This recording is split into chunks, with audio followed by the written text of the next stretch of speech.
Psalm 90, verse 10. We live about 70 years, or if we are strong, 80 years. But most of them are filled with hard work and pain. Then suddenly the years are gone and we fly away. Ang nakatakda at pinaka-normal na buhay daw ay 70 taon at kung malakas, 80. Minsan kulang, pumupunta na sa Diyos, minsan sobra, bonus. Pero ano pa man yun, marami o konting mga taon, marami daw na hirap, kalakip ng buhay. At pagkatapos, tayo'y pumupunta na sa kabilang buhay. Because people grow old. Dahil tayo'y tumatanda, ano ang dapat tandaan? Salamat Panginoon dahil sa buhay na nagmumula sa inyo, ipinahihiram niyo mga sandali. Salamat sa lahat ng ipinalalasap niyo sa aming mga karanasan. Sa sandaling ito, patuloy niyo po kami, Panginoong, pakapuspusin ang inyong Espiritu. Salamat sa inyong pagpapatawad at paglilinis. At ngayon humihiling kami ng katuruan, kaliwanagan, pag-akay mula sa inyo. Kayo po ang mangusap, Ama, hinihiling namin ang lahat sa ngalan ng iyong anak na si Jesus. Because people grow old. Ecclesiastes 12:1, keep your Creator in mind while you are young. Habang maaga, habang bata pa, isa-isip na ang Panginoong lumikha sa atin. Which really means live correctly on time. At paulit-ulitin ko yung word na on time, which the dictionary defines as meeting an appointment. Meeting a prescribed time. A time set by someone else or something else. Kaya pag sinabing on time ka, nando ka sa usapan, may kausap, may katipan, o may nagtakda ng oras. Live correctly on time sa itinakda ng Diyos as early as possible. Tama na agad sa simula para ma-enjoy sa mahabang panahon ang tamang pamumuhay. Hindi kung kailan matanda na tsaka palang itatama. Napakarami ng dalang pasanin na bunga ng mga kamalian. And live correctly in time. Tanda ko yung turo sa amin ng English teacher namin nung high school, ni Dr. Arsenia Lagasca. Dinefine niya yung on time at in time. In time naman means early enough. Not too early, not too late. Tama lang, bagay pa rin, pwede pa, at pwede na. So you arrive on time for an appointment, but sometimes you arrive in time for the meal. Na tiyempo, tama-tama, pwede, kahit hindi yun appointment. And you live correctly not only on time but also in time whenever possible. Tuwing pwede, kung pwede na at pwede pa, live correctly.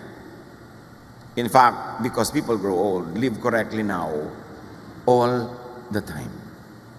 Bakit? Kasi ang itinatanim, inaani. Ano bang ibig sabihin ng godly life? Marami. Pero sa ating purposes today na may kinalaman sa pagtanda, magtanim ka ng kailangan mong anihin. Bukas, sa makalawa, sa isang linggo, o magtanim ka ng gusto mong anihin. Yun ang tamang pamumuhay. Gusto mong haling ka ng kapwa, magmahal ka. Gusto mong alagaan ka ng mga anak mo pagtanda mo, alagaan mo sila habang bata sila.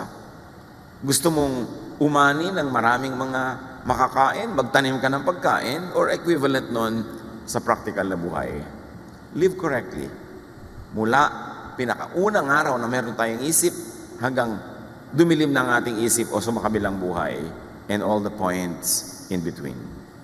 So if you cannot live correctly on time, at least be in time. Yung pwede pa, abot pa, pwede pang may anihin kahit may edad na. Ecclesiastes 12:1, in years to come, you will be burdened down with troubles and say, I don't enjoy life anymore. Darating daw yan sa panahon ng tao na sasabihin, hindi na ako enjoy sa buhay. Lalo na kung may nararamdaman, lalo na kung malungkot, lalo na kung kapos. So enjoy life on time. Kasi dumarating yung panahon, hindi mo na pwedeng ma-enjoy. Tapos na yung appointment mo with enjoyment. May mga enjoyment na may ka-appointment ka. May ka-appointment ka na mag-enjoy sa ganung panahon, sa ganung oras. Keep that appointment. Huwag ka maging huli. But kung sakasakali man na nagmintis, dumaplis, enjoy life in time. Marami namang pwede pa eh. O, pwede na. And enjoy life all the time. Bakit? 70 years lang daw binigay sa atin. Kung malusog ka, 80. Kung sobrang may bonus, lumalampas pa doon. Pero kung minsan, hindi ka lagi malusog paglampas doon. Minsan naman, 7 pa lang. Sa kabilang buhay na. So, hindi mo dapat ipaghintay. Dapat you enjoy life all the time. Because you don't know how much time you, in particular, have. Ecclesiastes 11:9, be cheerful and enjoy life while you are young. Do what you want and find pleasure in what you see. But don't forget that God will judge you for everything you do. Ibig sabihin lang, enjoyin mo, pero may hangganan yan, may tasa, merong limit. Huwag kang lalampas sa tama dahil hindi na rin yun enjoyable. Meron na yun na pangit na bunga. And when Ecclesiastes says God will judge you, hindi lang yung negative na paparusahan ka pag nagkamali ka, kundi tatanungin ka rin ng Diyos, sinulit mo ba ang buhay mo? May judgment din nun. May panahong dapat ka mag-enjoy, hindi ka nag-enjoy, sinayang mo yung bigay ko sa iyo na lakas, yung kakayahan mag-enjoy, sinayang mo ang gift ko. At katulad doon, sa binigyan ng mga iba't ibang dami ng kayamanan para gamitin nila, yung mga hindi niya naparami yung ibinigay sa kanya, binawi. Hindi lang tayo binibigyan ng Diyos ng oras sa mundo para magtrabaho na magtrabaho at maglingkod na maglingkod. Bagamat kasama yon, pero meron din kasama yon na space and time for enjoyment. And we will also be accountable to God pag hindi tayo nag-enjoy. Marami kasi kumisang misrepresentation ng religion na puro tiis dito, sa langit ka bumawi. Invento ng tao, yung katuruan na yun. Pero ang Diyos, ang gusto niya ang mga tao mag-enjoy. Kaya tinuruan tayo ni Jesus na makilala ang Ama na gusto niya tayo ay mag-enjoy sa buhay. To the point na ang unang miracle ni Jesus ay lumikha ng alak wala sa tubig just to extend a party that would have abruptly ended because there was no more wine. Kilala ba natin ang Diyos sa paraan ng pagpapakilala ni Jesus? Ecclesiastes 9:9, enjoy life with your wife, or of course with your husband, whom you love all the days of this life that God has given you. Which really means don't waste time. And part of that is share time with people that you love and people who love you. Because by sharing good moments with people you love or people who love you, you not only enjoy that time, but you also multiply it. Because people that we love and who love us multiply our joys, divide our sorrows. Sabi niya, enjoy life with your wife. Hindi yung wife ng iba. Yung wife mo, yung partner mo. For this is your lot in life and in your toilsome labor under the sun. Don't default on this. At nauunawaan natin na marami mag-asawa ang kailangan kahit temporarily magkahiwalay sa paghahanap buhay. Pero huwag naman pag-uwi mo, nakakabaong ka na. Huwag naman pag-uwi mo, ang tanda-tanda mo na parang na lang kayong magkapatid. Sayang. Binibigyan ka ng Diyos ng kapartner sa buhay at hindi naman lahat ay may ganong klaseng blessing. Dapat don't default on that privilege. Dapat huwag masyadong mahaba ang oras na magkahiwalay sa pagtatrabaho kasi yung pera, hindi mauubos ang pangangailangan dyan. Una, maghihiwalay kayo para lang makabayad sa mga utang. Mamaya, para naman makabili ng kaprasong lote. Siyempre, pagkatapos kailangan lagyan ng bahay. At siyempre, liba nilang napakarami mong pera, doon ka na makakabili sa mga angono, pililya, sa mga maragundon, kasi medyo malayo-layo na yun. Doon mura-mura. Bakit nga mahal na rin doon. So ngayon, ano mangyayari? Kailangan mo ng kotse. So pagkatapos, by then, mag-aaral ang mga anak, hanggang mag-college. Pag uwi mo, hukluban ka na. Mabuti kung magkasama kayo. Eh kung hindi, sayang. Sabi ng Bible, enjoy life with your partner. Ipaglaban yun. Huwag laging puro pera lang. Dapat alam natin kung hanggang saan ang pwedeng ipaghiwalay natin dahil sa pera at hanggang saan ang tama na yan dahil dapat magkasama naman. At yan ay sa lahat ng uri na magkasama, magkakapatid, magkakaibigan. There's a price to pay for being together. But be willing to pay that price instead of pay the price for other things. Ang tunay na nagpapasaya sa tao are activities at mga kasamang mahal mo sa buhay. Hindi things that you can buy. Ecclesiastes 11:8, however many years anyone may live, let them enjoy them all. Kaya hindi gusto ng marami mga conservative priests ng Israel ang Ecclesiastes at ayaw nila kay Solomon. Kasi si Solomon, among the teachers in the Old Testament, isa siya sa konting nagtuturo ng itinuturo rin ni Jesus. That you must enjoy life because it's a gift from God. So, kay short, kay long, huwag magpalampas, huwag maghintay. Kaya kung minsan ako rin ay medyo naawa sa mga kababayan natin, mga OFW, nasa abroad, ang lahat ng kinikita halos ipadala sa pamilya. Magbubukas ng isang sardinas, sa umaga, aalmusalin niya yung isang piraso. Sa tanghali, yung isang piraso pa. At sa gabi, yung pangatlong piraso. Araw-araw ganun halos. Ipapadala mo lahat. Hindi makakain ng masarap. Tapos puro delata, puro mga elado ang kinakain. So ang nangyayari, nagkakaroon ng mga stomach problem. Pag uwi dito, may mga health problems. Hindi na makarecover. At yung mga hindi niya nakain na matagal, hindi na halos din makain pagdating ng panahon. Kaya dapat meron ka ring isineset aside na hindi balik kahit magpapadala ako sa pamilya, kahit nagpapaalak ng mga anak. There are moments na papasarapin ko naman yung pagkain ko. Hindi ako lagi magtitipid at magtitiis. Kasi nga, nagtitiktak ang orasan. Hindi mo alam kung kailan ka sa kabilang buhay. Kung ma-enjoy mo pa ba yung nakalaan ng Diyos na dapat mong ma-enjoy. Kaya sabi sa Ecclesiastes 11:8, but let them remember the days of darkness, for there will be many. So kung hindi naman yung dark ngayon, yung araw na to, huwag mo nang gawing dark. Enjoyin mo na yung kanyang kagandahan. Kasi may mga araw na hindi mo maiiwasang di talaga kagandahan ng mga magaganap. So habang wala yun, enjoy whatever is available to enjoy today. Ecclesiastes 12:2, someday the light of the sun and the moon and the stars will all seem dim to you. Tatanda ka, lalabo ang iyong mata. So enjoy the sights. On time, in time, all the time. Lalabo daw ang mata, kaya kailangan habang nakakabasa ka, magbasa ka, nakakapanood ka, manood ka, nakakakita ka, tumingin. Kaya nga kuminsan, lagi natin pinapayahan yung mga sobrang mahilig mag-selfie, gagastos ng maraming pera, pupunta sa mga magagandang lugar, hindi naman nila actually natitingnan yung lugar, kasi busy-busy sila magpa-picture na magpa-picture. So pag tumingin ka sa mga travel picture nila, hindi mo naman nakita yung lugar, sila ang nakita mo. Sayang, nagpunta ka pa doon, dapat yun. Hindi ka nagtitake ng picture o mag-take ka ng konti, pero manahimik ka, tingnan mo, titigan mo, kasi baka hindi ka na bumalik doon uli. Iba naman siyempre, pag personal mo nakikita, kesa nakikita mo lang sa Facebook. Ecclesiastes 12:2, rain clouds will remain over your head pagdating ng araw.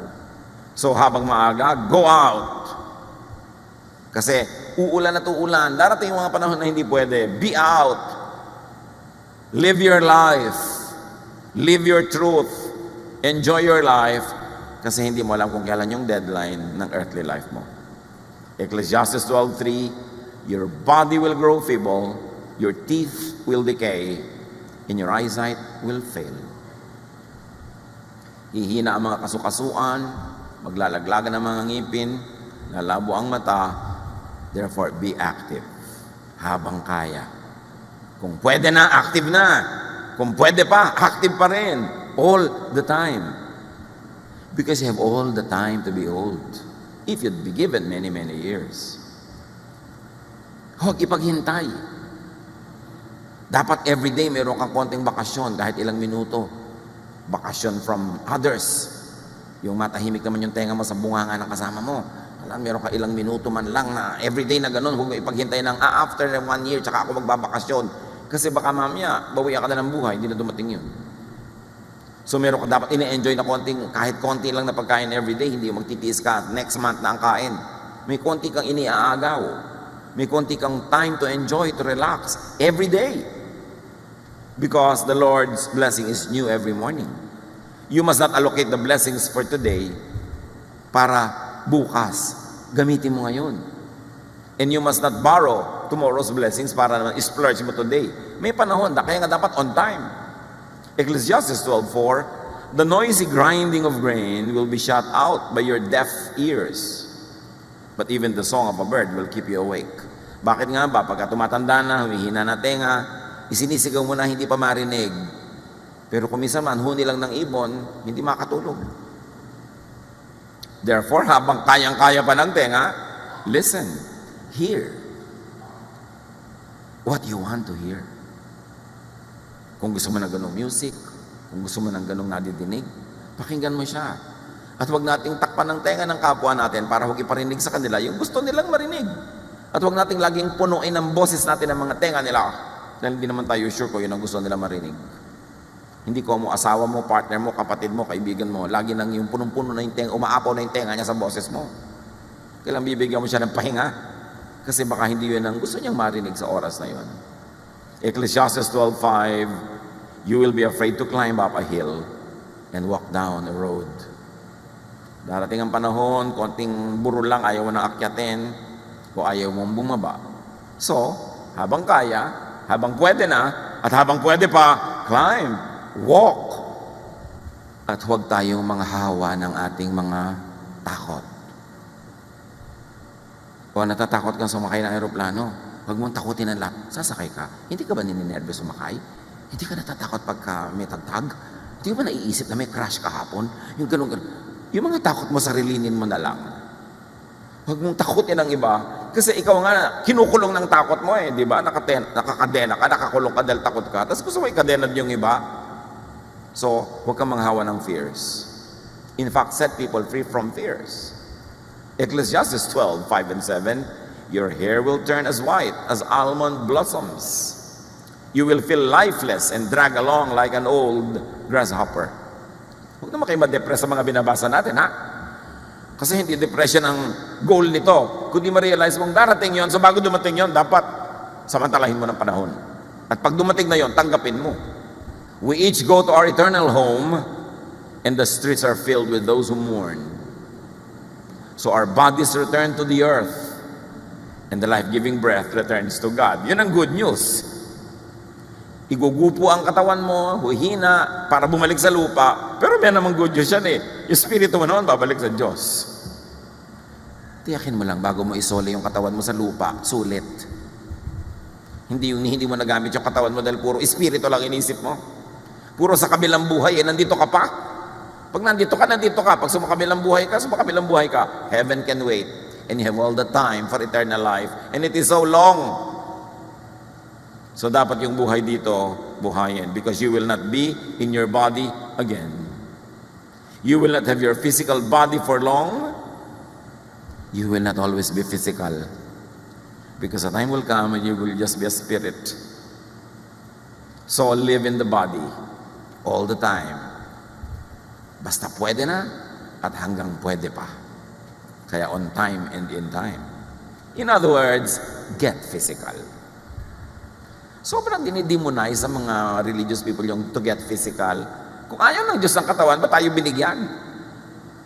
Di dapat lumulutang-lutang lang tayo na para mausok-usok. Binigay sa'yo ng Diyos yan, alam ng Diyos ang ginagawa niya, huwag mong sayangin, huwag mo aksayahin. Enjoy and engage the senses. Binigyan ka ng mata para makakita, hindi para ipikit. Tenga para makarinig. Ng panlasa para kumain. Binigyan ka ng katawan para isayaw, ilundag, umakyat, maglambitin. Live life to the fullest and enjoy sensations because the senses are from God.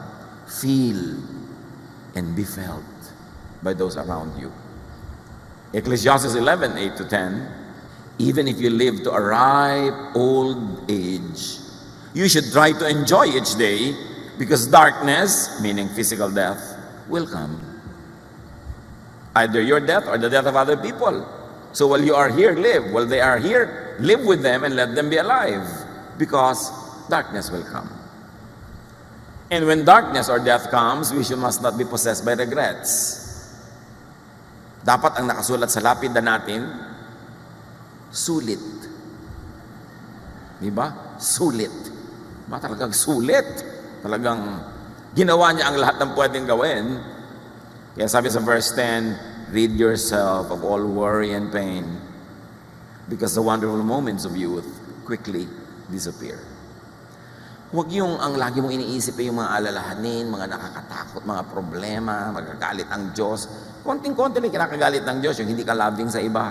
Ang lalamang ka, gumagawa ka na masama sa iba. Yun. Pero nag-enjoy ka, bakit magagalit ang Diyos?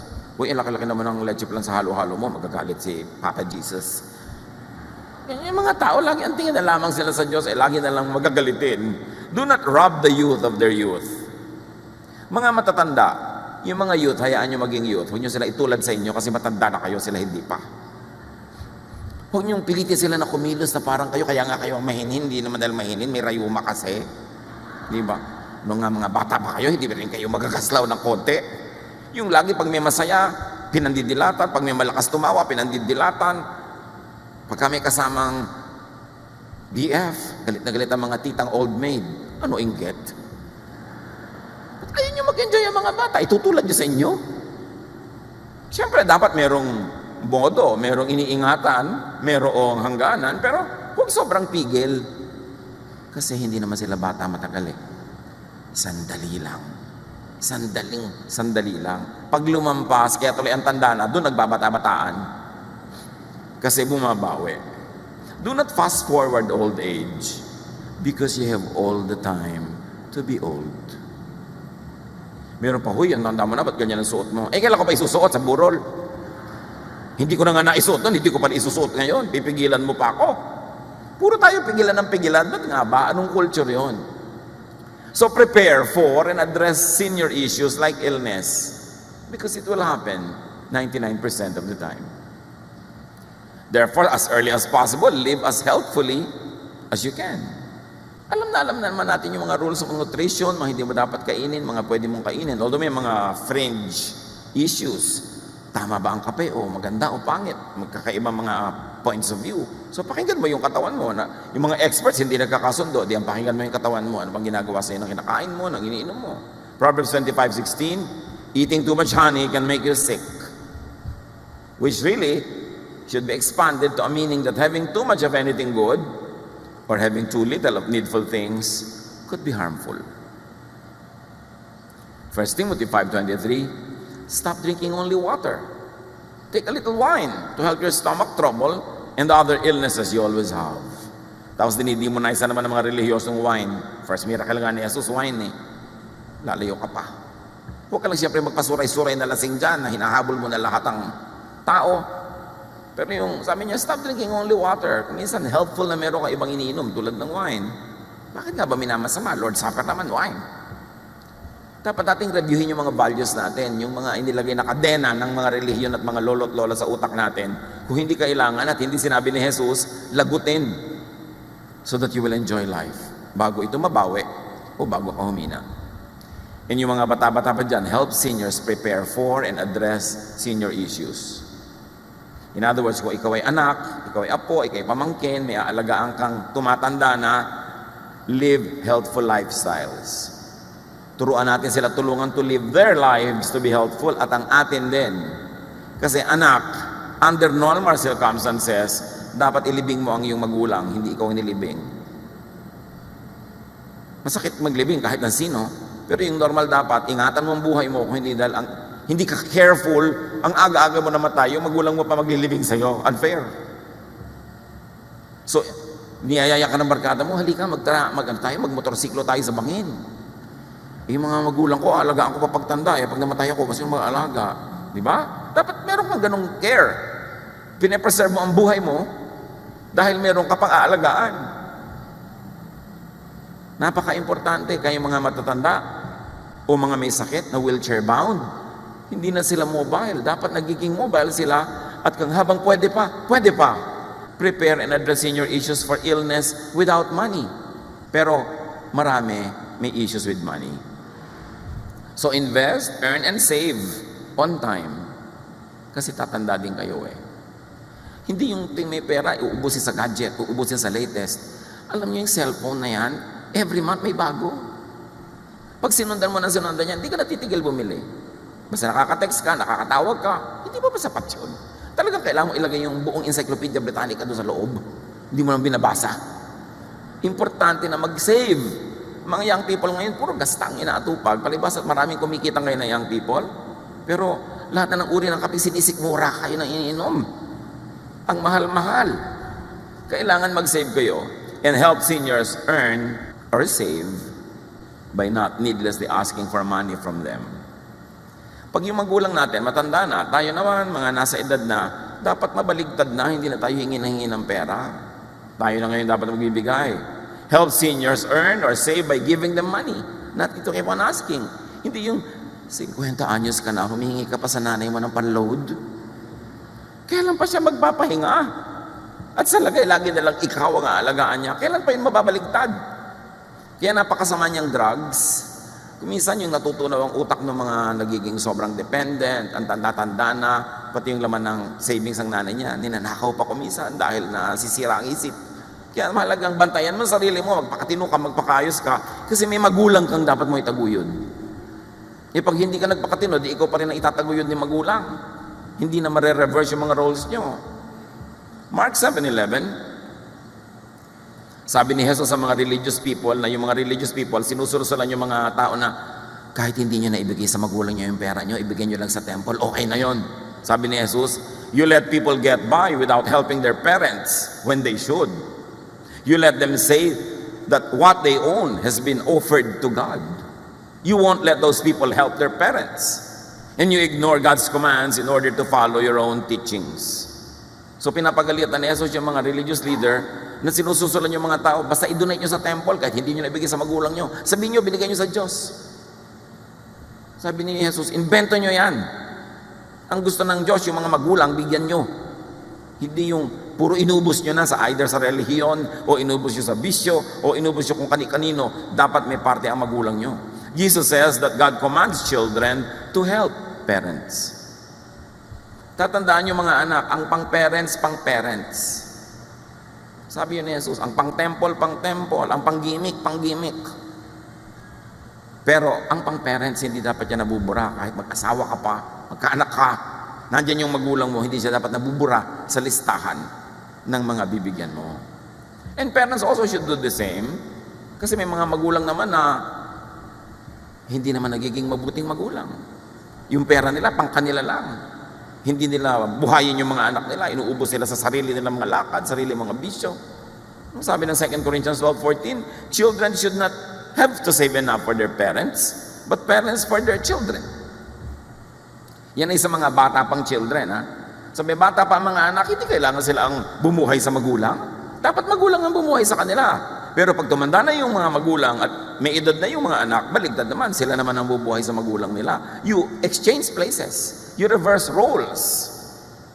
Pero sabi, hindi ang bata-bata pa ng anak mo, doon ka na nakaasa, ang lakas-lakas mo pa. Yung mga anak mo ang aasahan mo. No. Dapat ikaw ang magtaguyod sa kanila. At pag mahina ka na, sila naman ang magtataguyod sa iyo. We should prepare and address senior issues like illness without care or caregivers. Yan ang concern ng mga matanda. Paano kaya pagtanda ko? May mag-aalaga kaya sa akin? Kaya ang mga matatanda, mga magulang, sinusuri ang mga nobyo-nobya ng mga anak nila. Ang tinitingnan lang ng magulang, ito kayang babaeng ito na girlfriend ng anak ko, alagaan kaya ako nito pagtanda ko? O bubulagin niya lang yung asawa niya na anak ko na huwag na akong pasyalan. Mag-shopping na lang sila. So kaya mga magulang nakatingin na ganyan sa mga nobyo at nobya nyo. Kasi kasali yan sa equation. So assure your seniors of your devotion and readiness to care for them. Hindi sila kahit kailan dumating sa one moment ng pagdududa kung aalagaan nyo ba sila o hindi, kung sila'y tumanda. And be willing, ready, and able to give care. It's part of the deal. Life is like that. And Jesus was very clear about it. Ang humanidad, mula nung unang-unang tao hanggang ngayon, patuloy tayong nabuhay dahil ang bata ay inaalagaan ng magulang at pagtanda ng magulang ay inaalagaan ng anak na nagkaedad na. At yung anak na yon ay magkakaanak, aalagaan niya yung anak niya, at tatanda siya, aalagaan naman siya ng anak niya. Pasalin-salin, generation to generation to generation. It's not only a tradition, it is the order of things. It is the order of God. Dapat ganon. So, assure seniors of your devotion and readiness to care with them, especially when you begin to move from single to in a relationship. Meron namang mga young people, 3 araw pa lang kilala tong lalaking to, itinakwil na ang magulang. Nakindatan lang sa mall. Itinakwil na ang mag-ama't ina. Lalo naman, you care for your parents and be very, very clear about your love when you change from single to married. Meron naman pag nakapag-asawa na, nalilimutan na yung magulang. Or, lalo na pag nalagay kayo sa from single to, it's really complicated. Huwag niyong isama ang mga magulang niya sa complication. Lagi steady ang relationship niyo with them. No? Napaka-importante yan. Si Ruth nga at si Naomi, magbiyanan pa lang ito. Sobrang pagtitinginan na hanggang ngayon pinag-uusapan pa natin. Namatay ang asawa ng manugang na anak ng biyanang babae. Yung manugang ayaw niyang humiwalay sa biyanan niya. Ruth 1:16-17, Ruth answered, "Please don't let me tell you to leave you." Pinapawala na kasi siya ng biyanan niyang babae para makapag-asawa siya ng iba at magkaroon uli ng panibagong buhay. Sabi niya, "No, I won't leave you. I will go where you go. I will live where you live. Your people will be my people." Sabi ni Ruth. In other words, sinasabi niya sa matanda, I will be where you are, you will be where I am, and I will accept your crowd. I will accept your people. I will die where you die, and be buried beside you. May the Lord punish me if we are ever separated, even by death. Ito ang sabi ng manugang sa biyanan. Hindi lalo naman yung anak na sinasabi dapat niya sa magulang. No? Sabi ganon, parusahan nawa ako ng Diyos kung pababayaan ko kayo. At ang mga anak should take that to heart. Kahit maraming bagay sa mundo, maraming technology, maraming paraan ng pamumuhay, pero may bagay na hindi dapat magbago. Na ang bata ay naalagaan ng matanda, pagtanda ng matandang yon, yung batang tumanda na rin ang mag-aalaga sa kanya, from generation to generation to generation. Prepare for and address your issues like lack of money. Maraming ganon. So help seniors. Assure them of your support with your verbal and body language.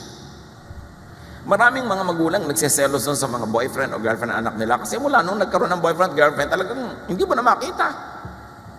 Kahit naghihingalo na yung magulang, iiwan dahil may date. Dapat yung body language mo is clear to your parents. You are my priority. Kung magkakaroon ako ng love life o asawa, dagdag to sa buhay ko, pero hindi ka minus. Dapat clear yun. Huwag tayo nagpapalito sa mga bagay na binadala sa atin ng daily life. So empower yourself to be able to support your elders. Sa abot kaya, be and stay healthy and alive. Sa abot kaya, do not die ahead of your elders. Dapat ikaw ang maglibing sa kanila. Dapat ikaw ang magpa-ospital sa kanila. And how can you do that? Make money. And save. At marami na ngayong mga insurances that you can get for your parents. Sa 40 years ng inyong lingkod sa ministry, ang ipinagtataka ko, may mga pamilya na nagkaroon naman, naranasan naman nila magkaroon ng mga resources, pero pag may namatay, ni walang pambili na taol, ni walang paglibingan. At kahit ilalagay yung ubos sa Tupperware, walang Tupperware. Walang paghahanda kahit konti, para bang walang mamamatay, walang magkakasakit, walang preparation. Dapat handa tayo dyan.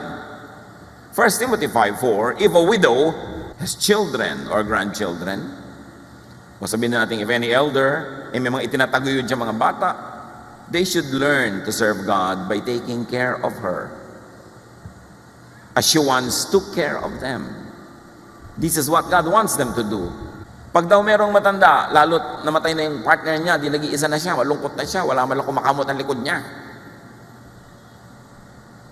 Sabi ganon, yung mga inalagaan niyan, mga anak, mga apo, dapat siyang alagaan. Tulad ng naging pag-aalaga niya sa kanila. Sabi, ito ang kagustuhan ng Diyos. Kaya naman mga magulang, mga tiya, mga tiyo, alagaan yung mga bata. Habang bata sila, kung paano nyo gustong alagaan nila kayo pagtandaan nyo. Meron naman mga magulang, iniluwal ka lang, yun lang, wala nang ginawa sa'yo, hindi ka inalagaan, man lang. Tapos kung mag-expect later on, akala mo naging ulirang ina, kung makapanghingi, kung makaasa. Dapat ibagay-bagay naman din natin kung paano natin panalaki mga anak natin, ibagay-bagay naman natin yung mga hinahanap-hanap natin sa kanila ngayon. Pero mga anak, whether or not, naging napakabuti ng mga magulang nyo or not, outdo them in doing good. Higitan nyo ang ginawa nila sa inyo. Higitan nyo ng mabuti. Kasi Diyos naman ang nakakaalam. Diyos ang nakakabatid. At Diyos ang nagpaparusa sa hindi marunong tumanaw. Diyos naman ang nagbibigay ng pagpapala sa marunong tumanaw. Kaya sabi niya, honor your father and your mother so that your days may be blessed and may your life may be long. Yan ang kaisa-isang utos na may kakabal na pangako eh. So mahalaga sa Diyos yung issue ng mga anak na nag-aalaga na magulang. Ephesians 6:2, honor your father and mother, which is the first commandment with a promise. Honor kahit hindi sila honorable. At lalo kung honorable. Lalo ating higitan. Alagaan ng matatanda kung paano kanila inalagaan, o kung nagkulang sila, palitan mo yon, higitan mo. Lalo't nanonood ang anak mo. Kung paano nyo ituring ang mga magulang nyo, no, kayo ituturing na inyong mga anak. Kailangan may mga bata kayong pinapalaki, nakikita nilang dumadalaw kayo sa mga lolo't lola, dumadalaw kayo sa mga may sakit. Binibigyan nyo, inaabutan nyo yung mga matanda sa pamilya nyo. Nakikita yun ng mga bata. Train up a child in the way he should go, and when he is old, he will not depart from it. Itrato nyo ang matatanda sa pamilya nyo kung paano nyo gusto itrato kayo ng mga bata ngayon na sila ang tatanda at kayo magiging hukluban. So paano nila kayo itatrato? What example do you show them? Prepare for and address senior issues like aloneness and loneliness. Huwag iwan-iwanan ng mga matanda, ay mapapagod lang po kayo, dito na po kayo sa bahay. Actually, ay mo lang mapagod, ang bagal-bagal niyang kasama. Di ba? Kailangan isama ang matatanda, no? Isama sa mga lakaran, no? Huwag gawin taong bahay. At lalong-lalo na, huwag niyo namang obligahin na mag-alaga ng mga apo nila. Inalagaan kayo ng magulang niyo, sapat na yon. Hindi sila dapat tagapag-alaga ng mga anak niyo. Liban na lang, nagbo-volunteer sila, nag-enjoy. Pero huwag niyong gawing tungkulin nila yon. Hindi nila yon tungkulin. Tungkulin niyo yon kung may anak na kayo. So seniors and seniors to be, mahalaga naman, keep making new relationships. Alam mong matanda ka na pagka ang dami mo nang pinupuntahang libing. Dati mga hari-reunion ang pinupuntahan mo, ngayon nakikita-kita kayo sa mga lamay. Then alam mo, umiedad ka na. Wala tayong magagawa tungkol doon, dapat tanggapin yun. But make new friends. Isa-isang nauubos yung mga dati nating friends, you should make new friends, kahit with young people. Huwag natin ikulong yung sarili natin sa mga dati lang natin nakasanayan na friends. Dahil habang buhay pa tayo, magandang may friends. Psalm 71:9, don't throw me aside when I am old. Don't desert me when my strength is gone. It is actually a prayer, but it would also be a message to everyone around us. Si David, nung tumanda na, maski hari, may mga pangangailangan. 1 Kings 1:1-4. King David was now an old man, and he always felt cold, even under a lot of blankets. His official said, Your Majesty, we will look for a young woman to take care of you. She can lie down beside you and keep you warm. They brought her to David, and she took care of him. Yung mga iba naman mga chismosa, biyudo na nga ito, may edad na, tapos nakitang may kasama ang bata-bata. Ang bata ng kasama, nakita mo ba? Eh anong gusto niyong isama? Mas matanda pa sa kanya, di aakayin pa niya? Matanda na nga siya, gusto niyang ma-encourage sa mga bagong dugo na masigla. Alam mo, kumuha pa siya ng mas matanda pa. Yun naman mga chismosa, lagi na lang, kita-kita mo yung kasama. Yan ang mga killjoy sa buhay, no? Mga malulupit ang dila. Alam niyo ang napakalupit ng chismis? Pag chismosa kayo, dahil niyo si Hitler. Sa dami ng mga sinusugatan at mga pinapatay. Yung tao, hindi mo alam kung anong problema pinagdaanan. Ba't buhay pa siya ngayon? Paano siya nag-survive? Tapos nag-enjoy siya ngayon, mamasamain mo na. Hindi mo naman alam ang buong buhay niya eh. Hindi mo alam ang background. Alam niyo, napakarami natin hindi alam para tayo manghusga. We don't know. Kung minsan makikita mo, merong isang tao, uy, bakit naman yung tao na yan, maluwag sa buhay, yung mga kapatid niya ang hihirap, di malang tulungan. Anong malay niyo kung naghihirap na nga siya katutulong? Anong malay niyo kung wala ka kwenta-kwentang tulungan yung mga kapatid niya? Huwag niyo i-judge. You don't know. But people are only just trying to survive. People are trying to make sense of life. And people are trying to make the most out of the little that there is. So help by assuring seniors of your presence, by providing seniors with your presence. O kung hindi nyo sinasamahan ang mga nanay nyo, mga tatay nyo, ibilin nyo ng kasama. Ikuha nyo ng caregiver. Sabihin nyo, nanay, manood po kayo ng sine, libre naman ng senior, o etong kasama nyo, libre nyo na rin. Pag nilibre ko na, hindi ko kayo pwedeng samahan, pero eto, ganon. Pero huwag nyo silang bulukin sa bahay. John 21:18, I tell you for certain that when you were a young man, you dressed yourself and went wherever you wanted to go. But when you are old, you will hold out your hands, then others will wrap your belt around you and lead you where you don't want to go. So dapat hindi ganun ang mangyari. Kahit matanda na siya, kahit kayong gagastos, respect their wishes. Kung anong gusto nilang puntahan, sino gusto nilang kasama. Addressing your issues like concern for the vulnerability and helplessness of their loved ones. Nakakakita ba kayo ng mga pelikula na mamamatay na yung matanda, naghihingalo na, nalalagot ang hininga, tapos sabi, teka, alagaan yung kapatid nyo. O magbibilin. Kasi concern ng isang matanda, yung iba niyang mahal sa buhay na talunan sa buhay, mga dehado.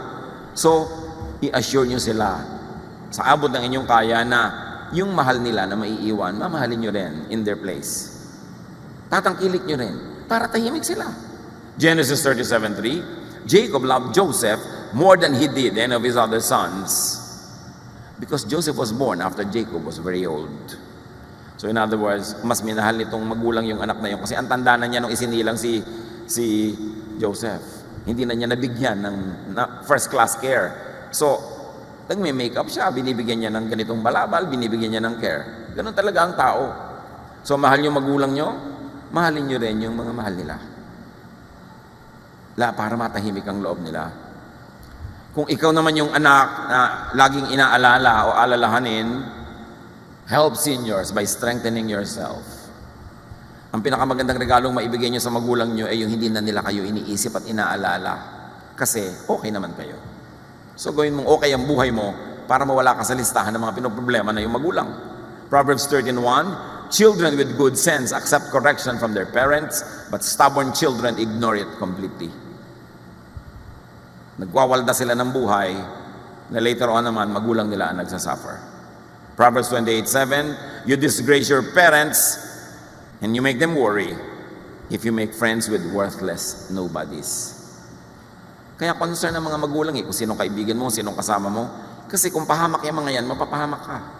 Kung mabuti sila, mapapabuti ka. So huwag ka dapat na-o-offend kung yung mga magulang mo, minsan, sinusukat at sinusuri yung mga kaibigan mo. Yun lang interest mo ang kanilang nasa isip niyan. Proverbs 29:3, if you love wisdom, your parents will be glad. But chasing after bad women or men will cost you and your parents everything. Your choice of jowa will directly affect your parents. So isip-isipin nyo kung sino yung jowa. Sabi ng matatanda, ano ba yung jowa? Nabibili po yun sa grocery. Ipagtanong nyo. Proverbs 28:24, if you cheat your parents and don't think it's wrong, you are a common thief. Sabi ni Jesus, give to Caesar what is Caesar's. Extend it. Give to nanay what is nanay's. And to boyfriend what is boyfriend's. Huwag nyo inaalis ang magulang nyo sa equation kahit sino man ang pumasok at lumabas sa buhay nyo. Kasi permanent ang relasyon nyo sa inyong magulang. Sa inyong mga sweetheart, hindi pa nga lagi Pahalagahan yun.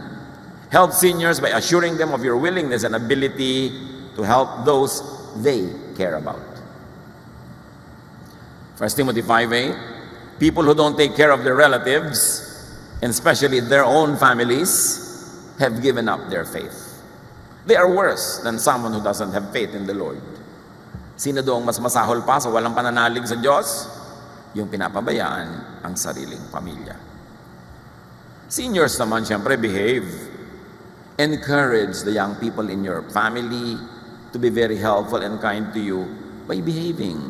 Huwag umabuso. Yung iba naman, abuso na.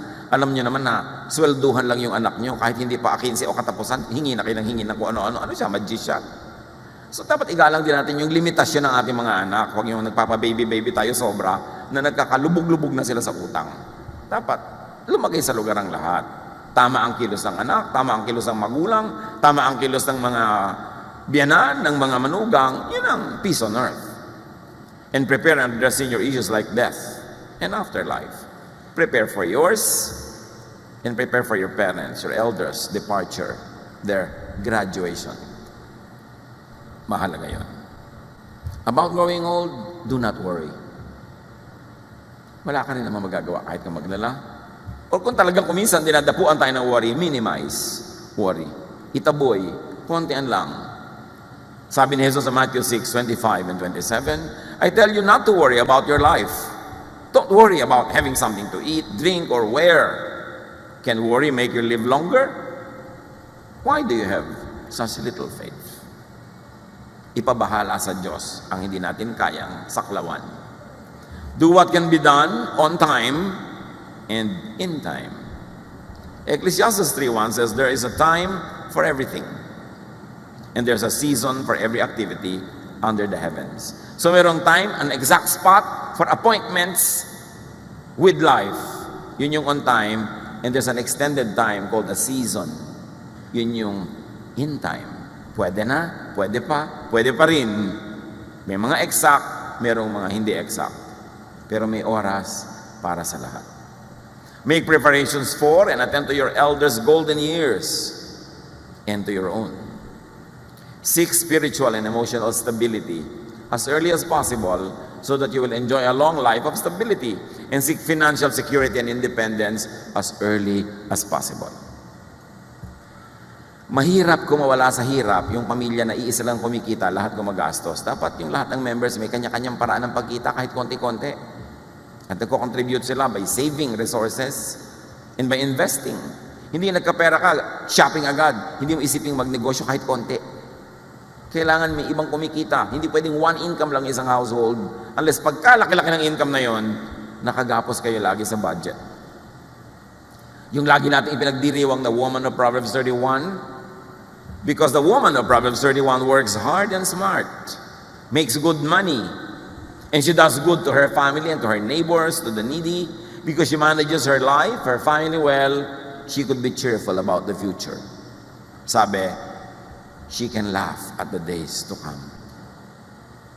Mangingiti lang siya, kakayanin niya ang anumang dumating kasi meron siyang inipon, patuloy siyang kumikita, at maganda ang kanyang relasyon sa mga tao sa kanyang paligid. Proverbs 31:25, she is strong and graceful as well as cheerful about the future. She can laugh at the days to come. Gawin natin tong goal, yung ma-enjoy yung nung Proverbs 31 woman, na meron kang paghahanda emotionally, materially, spiritually, socially, so hindi ka nakatatakot about the future.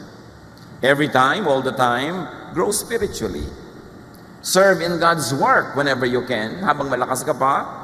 At the same time, kasabay, enjoy life, every period of your life.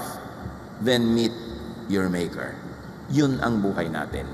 Kailangan lang, huwag iwasan, make the most out of it. Be wise. Be a person of wisdom. And be kind to your elders. Kasi tatanda ka rin. Dear Lord, thank you that you care about us.